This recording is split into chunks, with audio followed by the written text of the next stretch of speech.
পাল্লায় উঠাও, সারা দুনিয়ার মানুষের নেকিগুলা পাতলা হয়ে যাবে, আমার আবু বকরের একটা নেকি ভারী হয়ে যাবে। আরে বাপ রে, সোজা ব্যাপার। আবু বকর সিদ্দিকের একটা ওয়াজিফা শুরু করলেন। এদিকে মসজিদে নববীতে নামাজ পড়া, 5 ওয়াক্ত নামাজ পড়ে, আর এশান নামাজের পরে ইনি আধ ঘন্টা করে মানুষদের ওয়াজ করে শোনাতেন। বলবেন না সুবহানাল্লাহ? হাদিস ও কোরআনের কথা বুঝাইতেন, এটা করলে ভালো হবে, এটা করলে খারাপ হবে, এটা করো ভালো হবে, এটা করলে খারাপ হবে, এই দিকে যেও না, এই দিকে চলো, এই দিক করো না, এদিক করো, দরুদ শরীফ পড়ো, এইগুলো সব বুঝাইতেন এশার নামাজের পর প্রত্যেক দিন। কিন্তু বাবা নামাজ পড়ে নিয়ে ওয়াজ করে নিয়ে আমার সিদ্দিক একবার বাড়ি যেতেন। আমাদের সাথে আর ওনাদের সাথে তুলনা হবে নাকি বলছেন? বাড়ি চলে গেলেন। বাড়ি যাওয়ার পরে নিজের ভেবে ঘুমিয়ে আছে বিছানায়। কোনোদিন ডাকতেন, কোনোদিন ডাকতেন না। আমার আবু বকর দেখতেন ভাতের থালা আমার শেওয়ারের কাছে রেডি হয়ে আছে, বেবি আমার রেডি করে রেখে দিয়েছে। বাড়ি থেকে আমি আবার বেরিয়ে যেতাম, এই দিকে 2 কিলোমিটার যেতাম, পশ্চিমে 2 কিলোমিটার যেতাম, পূবে 2 কিলোমিটার, উত্তরে 2 কিলোমিটার, দক্ষিণে 2 কিলোমিটার, এমনি করে চারিদিকে 8 কিলোমিটার ঘুরতাম। এই জন্য ঘুরতাম কেহ যদি রাতের বেলায় কাঁদে, আমারে ক্ষুধা লেগেছে, আমাকে ভোগ লেগেছে, আমি তাকে নিয়ে যাব আমার বাড়ি, আর আমার খাবারটা তারে দিয়ে দেব। আর যদি সম্ভব হয় আমি অর্ধেক খাবো, তারে অর্ধেক খাওয়াবো। এই নিয়াতে আমার আবু বকর রাতে ঘুরে বেড়াতে চারিদিকে 8 কিলোমিটার ঘুরে লিয়া তারপরে বাড়ি আসতেন। বাড়ি এসে যখন কাউকে পেতেন না, নিজে এসে খাবার খেয়ে আল্লাহ বলে আপনার বিছানায় ঘুমিয়ে যেতেন। জানে না সকালবেলা হবে ফজরের নামাজ আবার মসজিদে আপনার নববীতে পড়াতে যেতে হবে, তাই ঘুমিয়ে যেতে ও বাবা। একটা ওয়াজিফা ইনি শুরু করলেন। এইভাবে আপনার যাতায়াত শুরু হলো। একদিনের ঘটনা, আমার আবু বকর মসজিদে নববী থেকে নামাজ পড়ে ওয়াজ নসিহত করে সবে মাত্র বাড়ি ঢুকেছে। বাড়ি ঢোকার পরে বিবি শুয়ে আছে বটে, বাড়ি ঘর রেডি আছে বটে, তাহলে আমার কামটা পুরা করলি। সর্বপ্রথমে আজকে সবে মাত্র 2 কিলোমিটার গেছি, যাবার পরে দেখতেছিল বাবা একটা বাড়িতে আপনার প্রচন্ড চিৎকার চলছে। এটা হলো মেয়েদের আওয়াজ, এটা হলো মহিলার আওয়াজ। আবু বকর সিদ্দিক থমকে দাঁড়িয়ে গেলেন। দাঁড়িয়ে যাওয়ার পরে দরজা থেকে লো লাগালেন, নিজে কর্ণপাত করলেন। মেয়েটাকে কি তার স্বামী মারলো, না খাবারের জন্য কাঁদলো, না কোনো অসুখ হয়েছে? তবে ওই জায়গায় দাঁড়িয়ে কিছুই নির্ণয় করা গেল না বটে। আমার আবু কুহাফার বেটা দরজায় বাড়ি মারলেন, দরওয়াজা খুলো। বাড়ির মালিক রে, দরওয়াজা খুলো, তোমার সাথে 2টা কথা আছে। বাড়ির মালিক আপনার দরওয়াজা খুলে বাইরে প্রবেশ করলেন। বাইরে আসার পরে আমার আবু বকর জিজ্ঞাসা করলেন, ভাই আচ্ছা বলো দেখি, এটা যেটা কাঁদছে এটা তোমার কে লাগে, এটা তোমার কে হয়? বাড়িওয়ালা বলল, এটাই হলো আমার বিবি। আমার আবু বকর বলছেন, তোমার বিবিকে মেরেছো নাকি? কত মার মেরেছো? ওই ব্যক্তি বলতেছেন, না হুজুর আমার বিবিকে মারি নাই, আবু বকর বলছে তাহলে তুমি খেতে দাওনি, খাবার অভাবে আছে নাকি? বললেন হুজুর খাবারের অভাব নাই। তাহলে তোমার বিবি কান্দে কেন? বললেন হুজুর আপনাকে তো আমি চিনি না জানি না, তবে রাতের পথে আপনার সামনে আমি সব কথা খুলে বলছি। এখানে কেউ নাই, এখানে আপনি আর আমি। আল্লাহ তো সব জায়গায় ওনার কুদরত চলে। শুনেন গো, আমার বিবির পেটে পহিলা সন্তান এসেছে, 10 মাস পুরা হয়ে গেছে, এখন সন্তানের ব্যথা উঠেছে, প্রসব বেদনা উঠেছে, আমার বিবির সন্তান হবে। এই জন্য বাড়িতে এক্সট্রার কোনো মেয়ে নাই, বাড়িতে এক্সট্রার কোনো মহিলা নাই। আমি আর আমার বিবি, এ বিবি শুধু তনছট করে, বিবি শুধু কান্দে, মরে গেলাম, চলে গেলাম, শেষ হয়ে গেলাম, হালাক হয়ে গেলাম। আমি নিজে পুরুষ মানুষ আমার বিবির কাছে যেতে পারছি না, লজ্জার খাতিরে। হুজুর বিবির ব্যথা আমি নিজে জিহ্বা কামড়ে সয়ে নিতেছি। হুজুর জানি না আল্লাহ আমার বিবিকে কখন খালাস করবে। বলল বাবা রে দরজা বন্ধ করে দাও, আমি চলে গেলাম। আমার আবু বকর হাঁটতে শুরু করলেন, সোজা আবার 2 কিলোমিটার গেলেন। একবার জোরে বলেন সুবহানাল্লাহ। ওই যে আমার আবু বকর প্রথমে 2 কিলোমিটার আসলে, আবার 2 কিলোমিটার পায়ে হেঁটে গিয়া নিজের বাড়িতে রাতের বেলাতে নিজের বিবিকে ডাকলেন, ওঠো ও ওঠো বিবি গো। নিজের বিবি ধসমস করে উঠেছে। আমার স্বামীর কিছু হইল নাকি? আমার স্বামীর কিছু হয়ে গেল নাকি? বলল হুজুর আপনি এখনো খানা খান নাই। ওই তো বিস্তারে খাবার ঢাকায় আছে, এখনো খাবার খান নাই। বললেন বিবি রে কোনো কথা জিজ্ঞাসা করবো না, সোজা আমার সাথে তুমি হেঁটে চলে আসো। আবু বকর নিজের বিবিকে সঙ্গে করে নিয়ে হাঁটতে শুরু করলেন। আবার পায়ে হেঁটে 2 কিলোমিটার গেলেন। মোট ক কিলোমিটার হইল? কত হইল? 6। প্রথমে গেলেন, আবার আসলেন, আবার গেলেন, 6 হইল।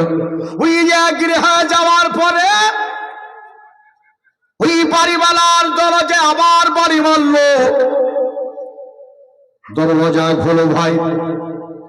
বাড়িওয়ালা বলছে মানুষটা জানি না কে গো। আবার এসে সে আওয়াজ পাওয়া যাচ্ছে। আমি গেলাম, দরজা খুললাম। দরজা খোলার পরে দেখতেছে উনি আবার এসেছে। বাবা আবার আপনি এসেছেন, ব্যাপার কি? উনার বিবির এখনো চোখের পানি বন্ধ হয় না। ওনার বিবি এখনো কাঁদতেছে, জোর জোর জোর জোর কাঁদতেছে। আমার আবু বকর সিদ্দিক বলতেছেন বাবা আমি চোর নই, ডাকু নই, আমাকে দেখে ভয় পেও না। আবার কেন এসেছি তোমার দরজায় জানো? নিজের বিবি পিছন দিকে ছিল, নিজের বিবির হাতখানা ধরে টান দিয়া সামনে দিকে দিয়া বলতেছেন বাড়িওয়ালা রে আমি বাড়ি থেকে আমার বিবিকে ডেকে নিয়ে আসলাম, আমার বিবিকে দিয়া তোমার বিবির খালাস করিয়ে দয়াল নবী গো আমার মায়ার নবী গো, এটাই শিক্ষা দিয়েছে নবী গো আমার মায়ার নবী গো আমার একবার ডেকে নাও তাই বানগো রেতে মন যেতে যাই তোমার দারেতে মন যেতে যাই তোমার দারেতে। বলেন তো একবার সুবহানাল্লাহ। ওরে কত আসে উম্মাত তোমার আছে ভারত দেশে, কত ফকির কত দরবেশ কান্দে পাগল ভেসে নবীজি কাঁদে পাগল ভেসে। একবার ইশারা যদি হয় যাব নবীজি রওজায়, ইশারা যদি হয় যাব নবীজি রওজায়, মনের কথা বলিব মাজারেতে মোর, যেতে চাই তোমার দারেতে মোর, যেতে চাই তোমার দারেতে। দয়ার নবী গো আমার, মায়ার নবী গো আমার, একবার ডেকে লাও তেবান গো রেতে মন, যেতে চাই তোমার দারেতে। বলেন আওয়াজ দিয়ে সুবহানাল্লাহ। কেন বারে রবে আউবালেতে সোমবারে রদিনে, দয়াল নবী কামলিওয়ালা আসিলেন ত্রিভুবনে, নবীজি আসিলেন ত্রিভুবনে। আজ উম্মতের মায়াতে পড়ে কাঁদে সেজদাতে, উম্মতের মায়াতে পড়ে কাঁদে সেজদাতে। দেখো আমেনার ঘরে ওই ভোরেতে মোর, যেতে চাই তোমার দারেতে মোর, যেতে চাই তোমার দারেতে। দয়ার নবী গো আমার, মায়ার নবী গো আমার, একবার ডেকে লাও তেবান গো রেতে মোর, যেতে চাই তোমার দারেতে। ভালোবাসার কথা এ প্রসঙ্গে লিখেছি একটা শের, যে আবু বকর ওমর ওসমান আলী চারি জনে। সুবহানাল্লাহ বলেন, আরেকবার জোরে বলেন সুবহানাল্লাহ।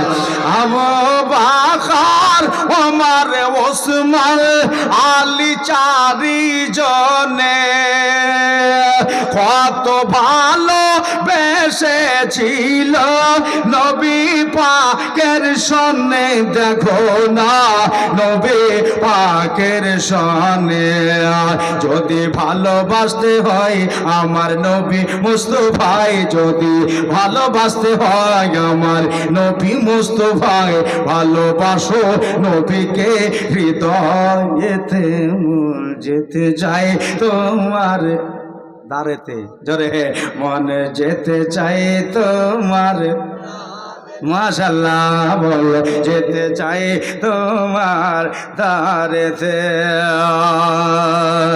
শেষে একটা শের লিখেছি কি জানেন, যে আমরা দিওয়ানা গোলাম তোমার, ডাকি বারে বারে। জোরে বলে, আর একবার জোরে। আমরা দিওয়ানা গোলাম তোমার, ডাকি বারে বারে, কাছে টেনে জায়গা দিও নবী কঠিন মহাশরে, নবীজি কঠিন মহাশরে। যদি খুশি হও যপনে দেখা দিও স্বপন। সুবহানাল্লাহ।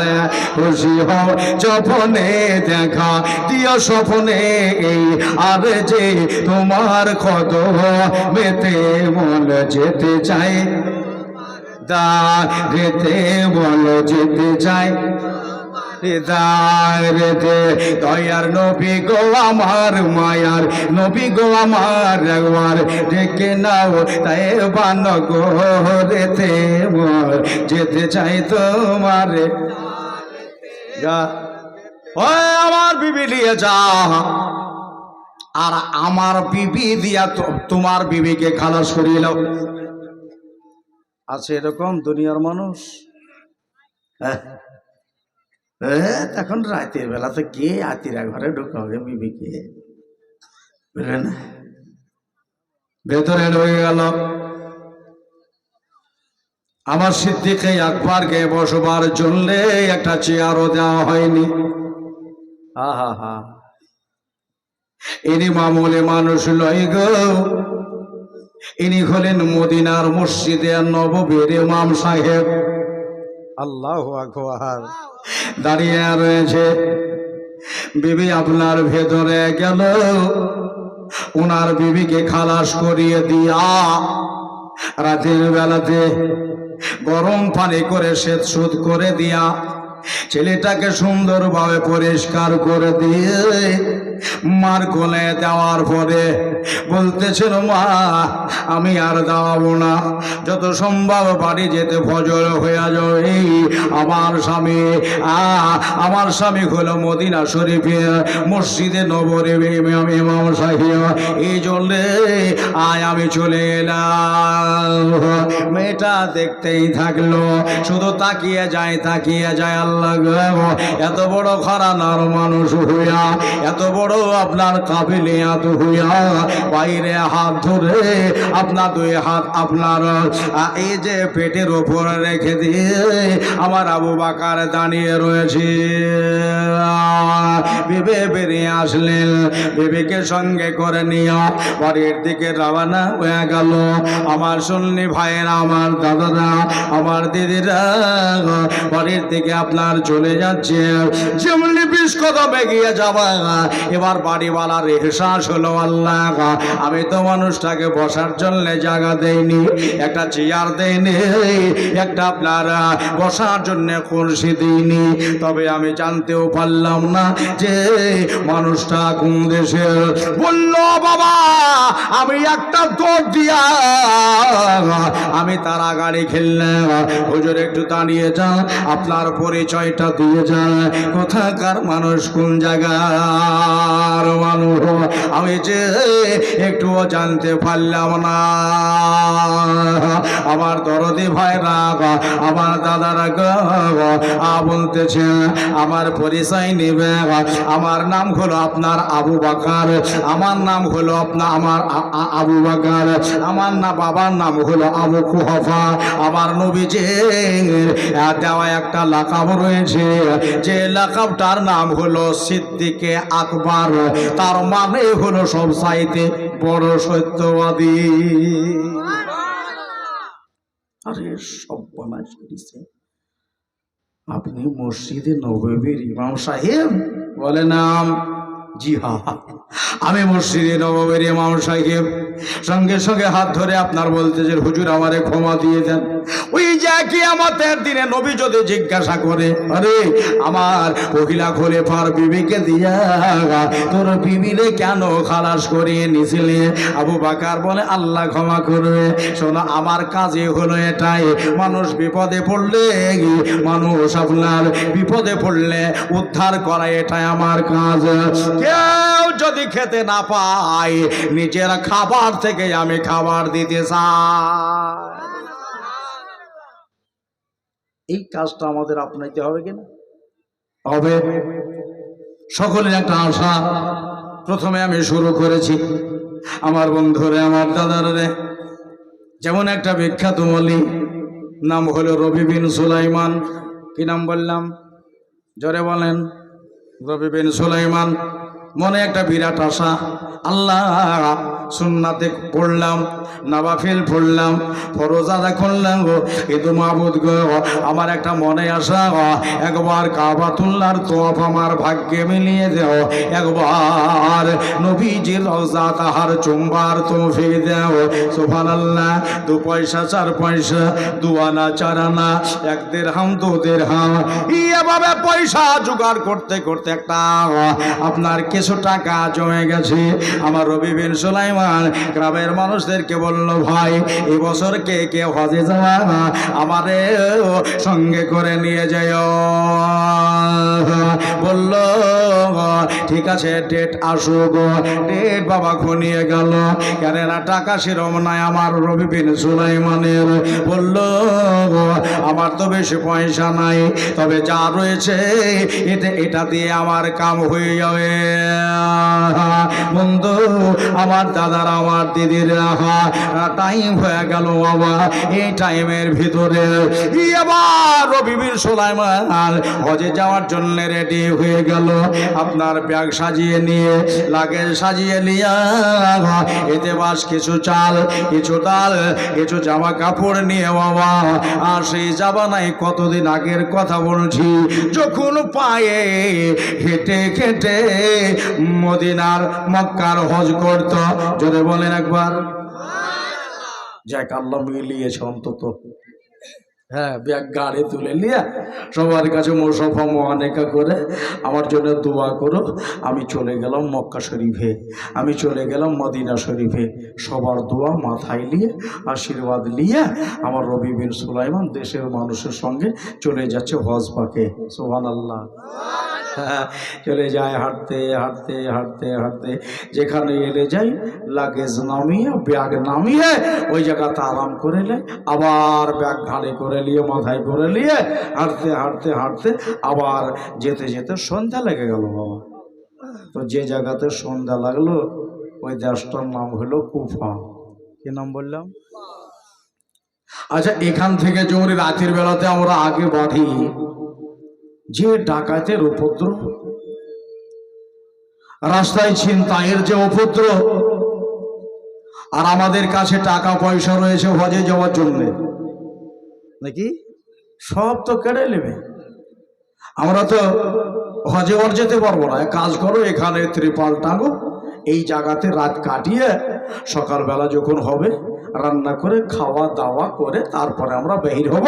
কেননা তাহলে খাওয়া দাওয়ার ঝামেলাটা কালকে আর থাকবে না, নাকি সারাদিন হাঁটবো, সারাদিন চলবো। ঠিক আছে কথা হলো। সারা রাতে বাবা কেটে গেল। কেটে যাওয়ার পরে বন্ধুরে আমার, ভাইরা রে আমার, সকাল হয়েছে। খুব খেয়াল কথাটা, সকালবেলাতে সূর্য উদিত হলো। সূর্য উদিত হবার পরে দোকানপাট খুলে গেছে। এবার সমস্ত নিজের সঙ্গিনীরা আর নিজের সঙ্গের সাথীরা বলল, আপাপন থাইলে বার করো, ব্যাগ বার করো, যাও যে যা খাওয়া বাজার থেকে কিনে নিয়ে আসো। যারা সবজি নেবে সবজি নিয়ে আসবা, যারা মাছ গোস্ত খাবে তারা কিনে নিয়ে আসবা।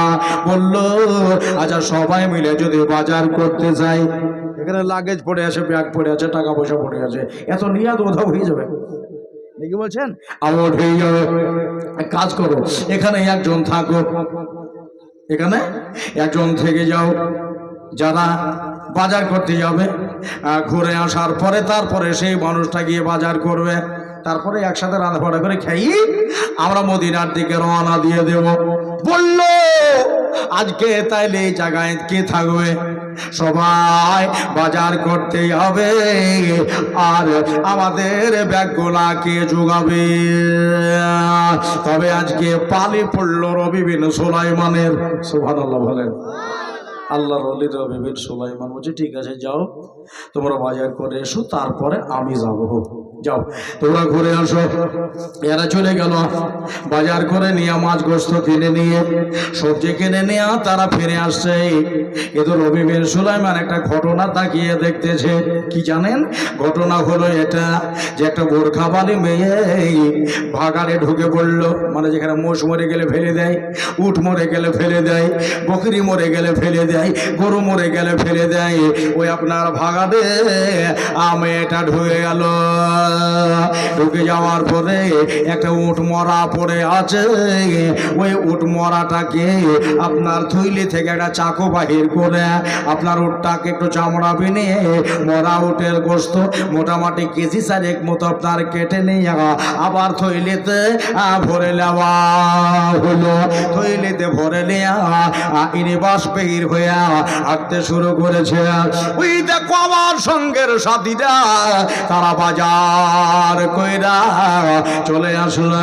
রবি বিন সুলাইমান বলছে দাঁড়াও, তোমার মরা উটের গোশ বেচা আমি ঘোষাচ্ছি, এখান থেকে কেটে কেটে নিয়ে যাও, আর ওই বাজারে তুমি দোকানে বেচা। হ্যাঁ দাঁড়াও, যা রবি তুমি এবার বাজার করে এসো, আমরা সব চলে আসলাম। তাড়াতাড়ি আসবে কিন্তু, রান্না করতে হবে, খাওয়া দাওয়া করে আমরা চল। ঠিক আছে, তোমরা রান্না যাবো, আমি যাচ্ছি। কোন দিকে বাজারটা? তো দক্ষিণ দিকে। সুবহানাল্লাহ। এবার বাজার করা থাকলো, পরে মেয়েটার পেছন ধরে নিলেন। সুবহানাল্লাহ বলেন। এই জানলে পেছন ধরে নিলে আমি মরা উটের গোস্ত বেচতে দিব না, কেননা আমাদের জন্য মরা উটের গোস্ত খাওয়া হারাম। চলতেছে, চলতে চলতে পেছনে পেছনে যাই, দক্ষিণ দিকে বাজার, কিন্তু মেয়েটা যাচ্ছে উত্তর দিকে। ব্যাপার কি? বাজার তো এদিকে থেকে গেল। ইনি মনে মনে ভাবলেন বাজারে বিক্রি করে না, কারো বাড়িতে বাড়িতে ওদের 1 কেজি 1 কেজি করে দেয়। দেখি কার বাড়িতে দেয়। আমি কিন্তু বাড়িওয়ালাকে বলে দিব, ভাই এই মেয়েটার কাছে গোস্ত কিনে খেও না, এই মরা উটের গোস্ত বেছে বলিও। বললো বাবা চলে যায় পিছুল পিছুলে। দেখলাম মাঠের ভিতরে একটা ঝোপড়া ঘর রয়েছে। মেয়েটা আস্তে আস্তে করে ঝোপড়ার কাছে গেলেন। যাওয়ার পরে বলতেছেন, মা আয় তোরা বাহির হয়ে আয়। যেমনি এই কথা বলা, দেখা গেল সুন্দর সুন্দর 4টা ফুটফুটা মেয়ে, একটা ছোট, তার উপরকার একটা, তার উপরকার একটা, বড় মেয়েটা প্রায় 11 বছর বয়স হবে। সুবহানাল্লাহ।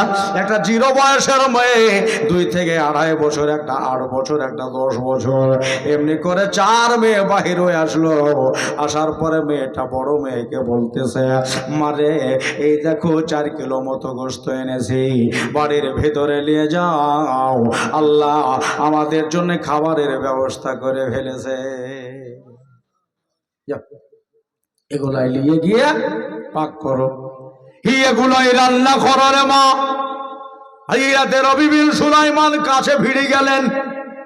কাছে ভিড়ে যাওয়ার পরে দেখতেছে মেয়েটার চোখ মুখ তো ঢাকা আছে বটে, বোরকা পরা মেয়ে। ভাইরা রে, আমার মা বোনেরা রে, নবী বিন সুলাইমান জিজ্ঞাসা করছেন, মা তুমি তো মুসলমান ঘরানার মেয়ে, তুমি মুসলমান ঘরের মেয়ের মা, তুমি কি জানো না যে মরা উটের গোস্ত খাওয়া হারাম? মেয়েটা বলতেছেন, বাবা তুমি কে? আমার এই রাস্তা দিয়ে কত লোক এলো আর কত লোক গেল, কেউ তো আমাদের খবর খোয়ালিল না, আমাদের কেউ জিজ্ঞাসা করলো না। বাবা জান, তোমাকে তো মুসাফির মুসাফির মনে লাগছে, তুমি কোথায় যাবে রে বাবা? নবী বিন সুলাইমান বলছেন, মা আমি যে হজ্জের জন্য বাহির হয়ে এসেছি, হজে যাওয়ার জন্য বার হয়ে এসেছি বাড়ি থেকে। মেয়েটা বলতেছেন, সুবহানাল্লাহ, ভালো কাজ, যাও হজে যাও, কিন্তু একটা কথা তোমাকে আমি বলি, আজ যে হজে যাচ্ছ, যে নবীজির মাজার জিয়ারতে যাচ্ছ, ওই নবী বংশের মেয়ে হইলাম আমি। জোরে একবার বলা যাবে? ওই নবী বংশের মেয়ে হলাম আমি। 4টা মেয়ে আমার, এই 4 মেয়ে হলো নবী বংশের। আচ্ছা মা, তোমরা যে নবী বংশের, তোমরা উটের গোশত কেন খাও? তোমাদের ওপরে ফতোয়া দিতে পারবো না রে বাপ। আমি জানতে চাই মরা উটের গোশত কেন তোমরা ভক্ষণ করো? ওই মেয়েটা বলতেছে না, নবী বিন সুলাইমান এবার কান দিয়া শুনছেন। আমার দাদারা রে, আমার মা বোনেরা, মেয়েটা বলছেন, বাবা আমাদের জমি জায়গা ছিল, সবই ছিল, বাগান বাগিচা ছিল, আমার স্বামী ইন্তেকাল হয়ে গেছে, আমার এই মেয়েটা যখন আমার কোলে, মেয়েটার বয়স 2.5-3 বছর হয়ে গেল, শোনো যেটা ছিল আমি বিক্রি করে খেতে খেতে সব ফুরিয়ে গেছে, বাগান চলে গেছে, জমি জায়গা চলে গেছে, কিন্তু এখন শুধু আমার বাড়িটা ছাড়া আর কিছু নাই, টাকা নাই, পয়সা নাই, আজকে বাড়িতে আমাদের 4 দিন থেকে খাবার হয়নি। সুবহানাল্লাহ। পহিলা দিন যখন আমি খাবার বানাতে পারলাম না, আমার 4টা মেয়ে বলতেছেন মা গো আমাদের বাড়ি থেকে কোনো খাবার হবে না গো, আমাদের বাড়ি থেকে কোনো আহার হবে না। আমি মুখ বুজে দাঁত জিহ্বার সাথে আমি চেপে ধরে শুয়ে নিলাম। দ্বিতীয় দিনও একইকে, দ্বিতীয় দিনও বাড়িতে খাবার হলো না, তৃতীয় দিনও খাবার হলো না। আজকে চতুর্থ দিন পড়ে গেছে। সকাল বেলা যখন হয়েছে আমার পুচকি মেয়েটা, ছোট্ট মেয়েটা আমার গলা ধরে আমারে বলতেছেন মা কিছু খাবার দাও, আমার পেট জ্বলে গেল, পেট জ্বলে গেল। আমার মেয়েটার দিকে আমি তাকিয়ে দেখলাম 4 দিনের ভুকা মেয়ে, পেট আর পেট মনে হচ্ছে এক জায়গায় হয়ে গেছে। আমার মেয়ের মুখের দিকে তাকিয়ে কলেজায় দাও দাও করে আগুন জ্বলছে। আমার মেয়ে বলছে মা যদি কিছু খেতে দিতে পারো দাও, নইলে আমাদের গলা চিপে মেরে দাও, আর সইতে পারে না রে মা। এবার আমি কি করব বলেন? আমাদের তো ভিক্ষা করাও যায় যে নাই, কারো কাছে হাত পাতাটাও আমাদের জন্য মানা। আমি বললাম এমন একটা জায়গায় যাব যে জায়গা থেকে আমি ঘুরে আসবো না। আজকার জন্যে আমাদের জন্য মরা উটের গোস্ত খাওয়া মুবাহ আছে, মুবাহ আছে। এই জন্য আমি গোস্ত খেয়ে কেটে নিয়ে এসেছি। আমার 4টা মেয়েকে আমার বাঁচাইতে হবে। সুবহানাল্লাহ। রবি বিন সুলাইমানের চোখ আসবার হয়ে গেল, চোখ দিয়া পানি বইতে লাগলো। আল্লাহ কোন কাজ করি, আমি তো হজে যাওয়ার নিয়াত করে বেরিয়ে এসেছি, আবার এদিকে এই কেস পড়ে গেল। আমার রবি বিন সুলাইমান বলছেন মা মরা উটের গোস্তগুলো ফালায়া দাও, আর তোমাদের থৈলিটা দাও, তোমাদের ঝোলাটা দাও দাও, দেখি আমি কিছু আনতে পারি কিনা। সুবহানাল্লাহ। নিজের সঙ্গের সাথীরা রান্না করে ফেলেছে, এরা খাওয়া দাওয়া শুরু করে দিয়েছে। এদিকে দেরি হয়ে যাচ্ছে, বাজার করতে বেশি দেরি লাগতো না, এদিকে কথাবার্তা শুনতে শুনতে দেরি হয়ে গেছে। বাবা ভাইরা দুজনার জন্য এবার মাল কিনতে যাবে। আল্লাহর ওলি সুলাইমান, আল্লাহর ওলি রবি বিন সুলাইমান নিজের জন্যও মাল কিনলেন, ওদের জন্যও মাল কিনলেন। বাবা তাজা গোশত কিনলেন, টাটকা গোশত কিনলেন, এবং আপনার আটা কিনেছে, তরি তরকারি কিনে আপনার থাইলি লাদ করে বোঝাই করে নিয়ে বাড়ি চলে আসলে। বাড়িতে আসার পরে মা বলে ডেকে উঠেছে, আম্মা জান এই দেখো তোমাদের জন্য খাবার নিয়ে এসেছি। জোরে বলেন, আর একবার বলে দেন। খাবার নিয়ে এসেছি, এগুলাকে নিয়ে গিয়ে ভেতরে পাক করে খাও। পকেটে হাসড়িয়ে দেখতেছে আপনার রবি বিন সুলাইমানের পকেটে 600 টাকা আছে। এই টাকাগুলোকে বাহির করে আমি কোন দিক করে যদি এদিকে যাই টাকা শেষ হয়ে যাবে, আর যদি মেয়েগুলাকে হেল্প করে আমার হজে বোধহয় যাওয়া হবে না। তবে যাজ্ঞা যায়, মেয়েদের কান্না সহে না রে, বাচ্চা বাচ্চা ছেলে আর সহিতে পারি না। নিজের পকেটের টাকা 600 টাকা মেয়ের হাতে দিয়ে দিলেন, দিয়ে বললেন মা এইগুলা যখন ফুরিয়ে যাবে, এইগুলা যখন শেষ হয়ে যাবে, এগুলা দিয়ে কিনবা। মোটামুটি 7-8 দিন কেটে যাবে, তারপর আল্লাহ পাক আবার তোমাদের ব্যবস্থা করবে। টাকা দিয়া রবি বিন সুলাইমান চলে যাবে। মা বলতেছেন বড় মেয়ে কেলে রে মা, এগুলা ভেতরে নিয়ে গিয়ে পাক করো, রান্না শুরু করো। বড় মেয়েটা বসে মা তোমার সামনে ছোট মুখে এক বড় কথা, এই জিনিসগুলা রান্না করার আগে, এইগুলা পাক করার আগে ওই ব্যক্তিটার জন্য কি একবার দোয়া করো, একটা দোয়া করব। 4 দিন পরে যে ব্যক্তি আমাদের মুখে আহারের ব্যবস্থা করলো, সুবহানাল্লাহ, বড় মেয়েটা হাত তুলে দোয়া শুরু করেছে, আল্লাহ তুমি একে সম্মানের হকদার বানাও, পৃথিবীটাকে মুমিন বানিয়ে দাও, একে বিরাট আল্লাহর ওলি বানিয়ে দিও। মেয়েটা দোয়া করছে, আর ওই মেয়েগুলা আল্লাহুম্মা আমিন বলছে।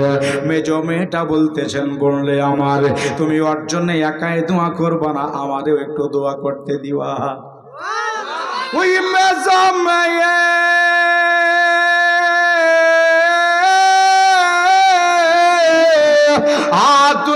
আল্লাহকে ডেকে বলে, আল্লাহ এই দুনিয়াতে রবি বিন সুলাইমানকে আল্লাহ তুমি মুমিন তো মুমিন হিসাবে কবুল করে নিও, আর এই দুনিয়াতে নবীর সাথে স্বপ্নে একদিন দেখা করিয়ে দিও। 3 নম্বর মেয়েটা হাত তুলে বলছেন, আল্লাহ মৌলা গো মৌলা, এই রবি বিন সুলাইমানকে আল্লাহ যেদিন তুমি মওত করবা আল্লাহ তাআলা ও রব্বুল আলামিন মুমিনি হালাতে যেন মওত হয়। বাচ্চা 2 থেকে 2.5 বছর। মেয়েটা বলছে, হাত নামা, আমার একবার দোয়া করতে দে, পেট আর পিঠ এক জায়গায় লেগে গেছে, পেট কুকু করে ডাকতেছে, খাবার জন্য খিদা পাইছে।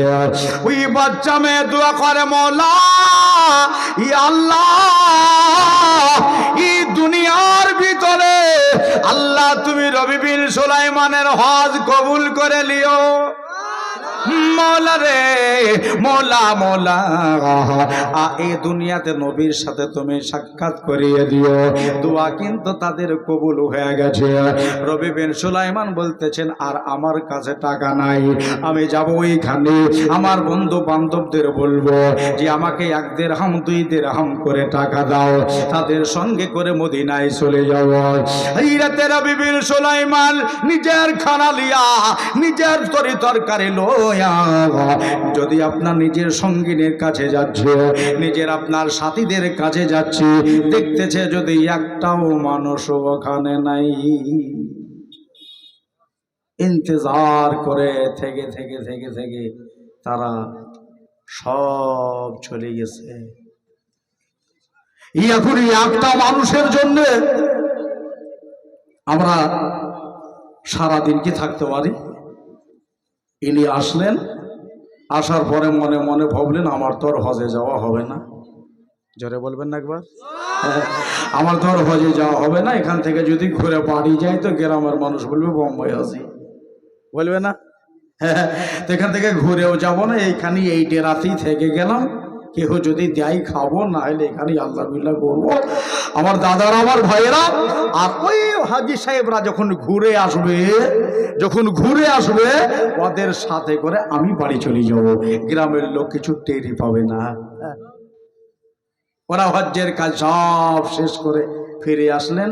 রবি বিন সুলাইমান তাকিয়ে দেখলেন তারা তো সঙ্গীর সাথীরা সব চলে এসেছে, ত্রিপাল গুটিয়ে লাগেজের ভিতর ভরে, ব্যাগের ভিতর ভরে ইনি আপনার ব্যাগটাকে ঘাড়ে তুলে নিয়ে আসসালামু আলাইকুম।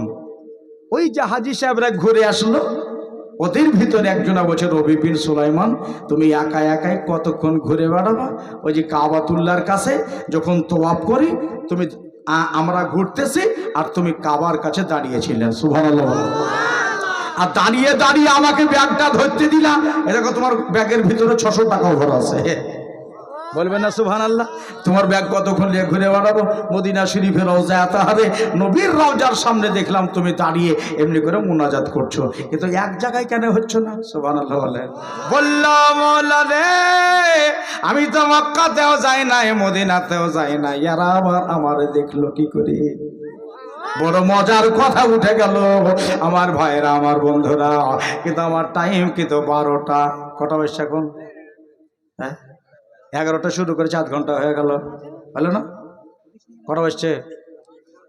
12টা হয়ে গেছে। হ্যাঁ তাহলে টাইম শেষ। জি না, বাংলাদেশের বক্তা আছে, ওনারা শুনতে হয়। হ্যাঁ না রেগে যাবে এনারা, আবার টাইম দেওয়া হয়েছে, চূড়ান্ত সিদ্ধান্ত।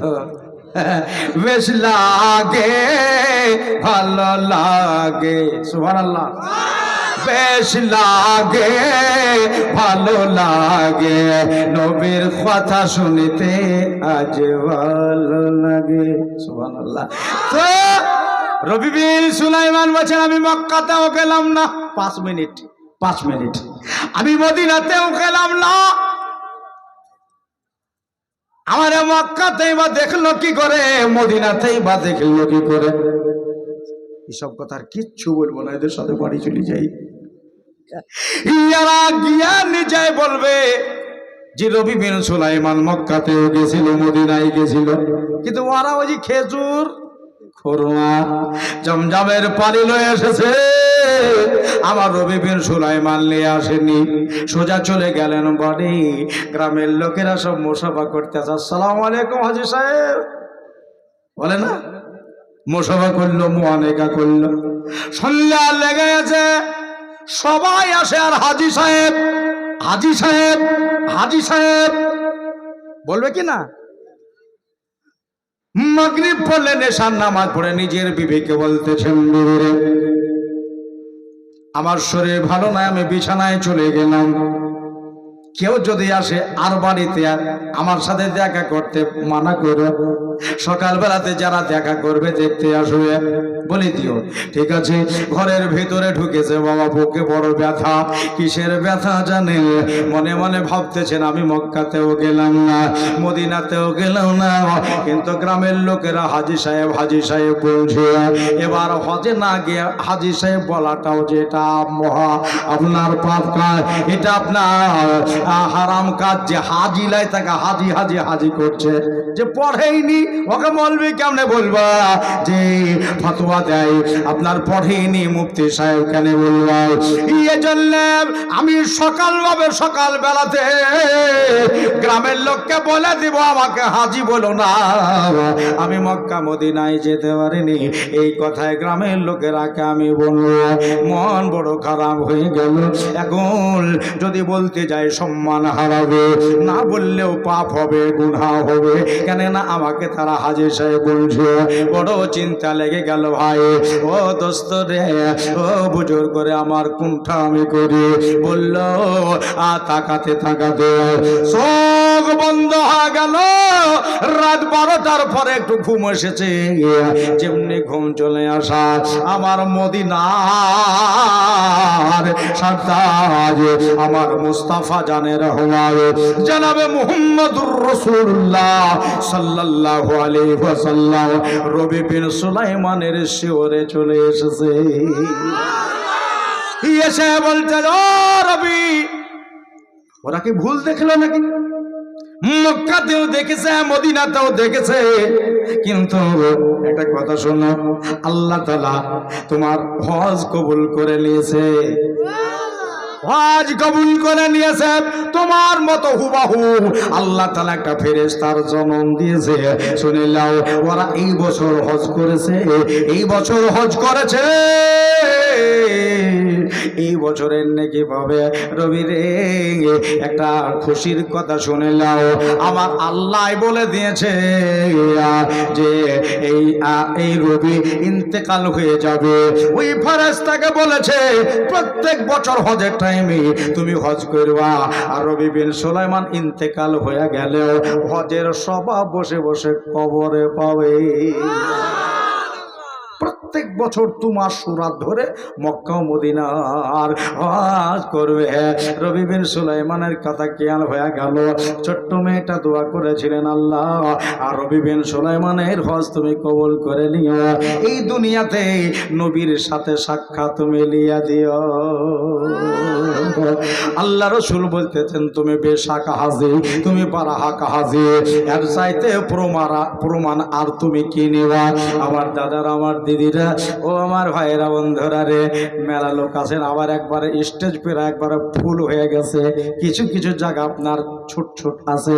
বন্ধুরা, আমার ভাইয়েরা, এই যে না গিয়ে হজ কবুল হলো কেন? আহলাবাদকে ভালোবাসা নয়, আমার রাসূল বলতেছেন আমার এই ভালোবাসা।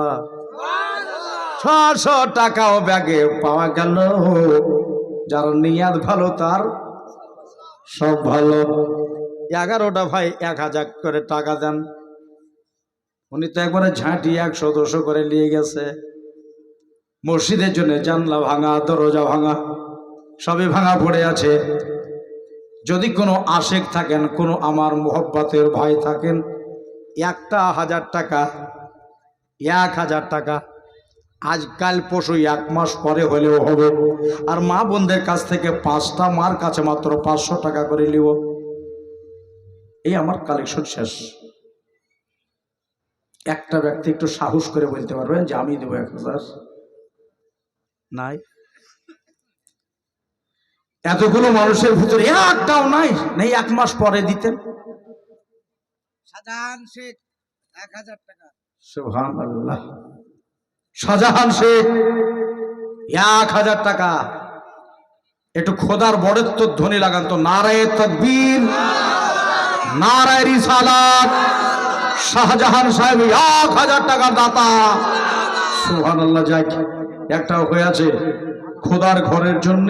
আনিকুলের 1000 টাকা নগদ 2 বস্তা সিমেন্ট। ওই দেখো, আনিকুলের 1000 টাকা নগদ আর 2 বাক্স সিমেন্ট। এটা কে দিল? কি নাম আপনার? হযরত আলী। সুবহানাল্লাহ। এটা কিন্তু মুহব্বতে পড়ে এর আগে বোধহয় দিয়েছে দান। 800 টাকা পরে দেবো, 200 টাকা নগদ। হযরত আলী লেখেলেন নারায়ে তাকবীর, নারায়ে রিসালাত। হযরত আলী 1000 টাকার দাতা। ধরেন এখানে 800 টাকার পরে দেবেন, 200 টাকার নগদ দিয়েছে। 3টা হলো, গণেন তো একজন। 3টা হলো, 11টা হয়ে গেল। তুমি বলে দিবেন আমাকে, চট করে বলেন, তাড়াতাড়ি বলেন। আসেন ভাই, দেরি করিয়েন না। সুবহানাল্লাহ। যদি কেউ বেশি পারেন বেশি